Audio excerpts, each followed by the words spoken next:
Сайн байцгаана уу бүгдэндний өдрийн мэндийг хүргэе.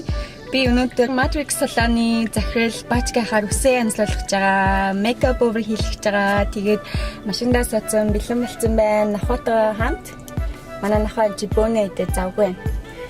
Тэгээд үүдэн очиод болцъя.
За, пинат дээр дөнгөж цай салаанаас ороод ирчлээ. Тэгээд өнөөдрийн бичлэг маань таалагдсан гэдэгт найдаж байна. Subscribe хийхээ мартаа. Дараагийн бичлэгээрээ дахиад уулзъя. Баяртай.